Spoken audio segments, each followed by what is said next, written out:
Hello, everyone. Welcome to Lofi and Stories, the channel where chilling tales come to life with a relaxing soundtrack. Today, we have a blood-curdling story about an isolated cabin in the woods and a series of mysterious events that will keep you on the edge of your seat.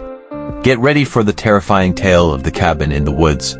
So, grab your hot drink, relax, and dive with us into this story of terror and suspense. Let's go. The terrifying tale of the cabin in the woods. I needed an escape.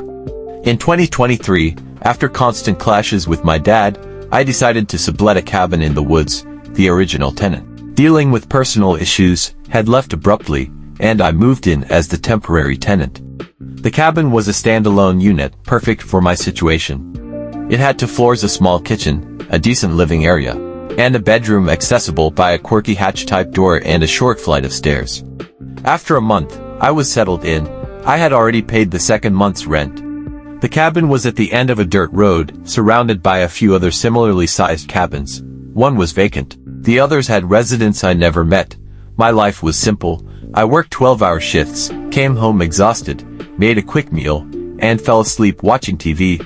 One night, after a long shift, I made a peanut butter and jelly sandwich and a protein shake before heading to bed. I always closed the hatch door every night. It made me feel secure even though it didn't lock. As I watched TV in bed, a voice suddenly called out, "Who's up there?" My heart pounded as I sat up, the voice echoing from below. I muted the TV and peered out the small circular window above the bed, but saw nothing in the dark. "Who's there?" I called out. Silence. I got out of bed, opened the hatch, and looked down the stairs. Thinking it might be my dad, I called his name.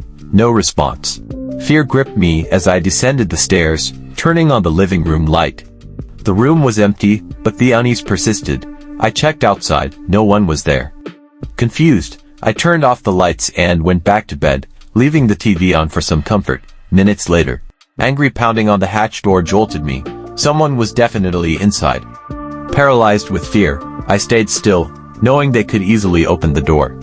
After what felt like an eternity, I mustered the courage to move, realizing my phone wasn't by my bed. I might have left it downstairs.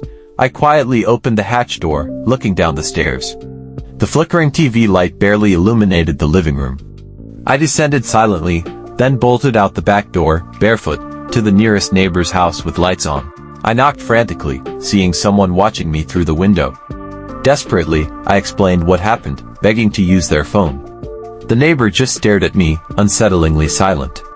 Panic set in as I backed away, wondering if he was involved. I ran back to the cabin, locking the door behind me. I turned on every light and searched for my phone, finally finding it in my car. Returning inside, I climbed the stairs, only to find a man sitting on my bed, staring at the TV. I screamed as he slowly turned to look at me. I fled the house, calling 911 from my locked car. Watching the house, I saw someone walk into the woods. The police arrived, checked the house, and confirmed no one was there. They suggested I stay elsewhere for the night, so I reluctantly went back to my dad's. The next day, I returned to pack my belongings.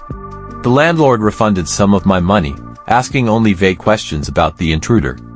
The entire situation felt off from the silent, creepy neighbor to the landlord's sudden need to move out.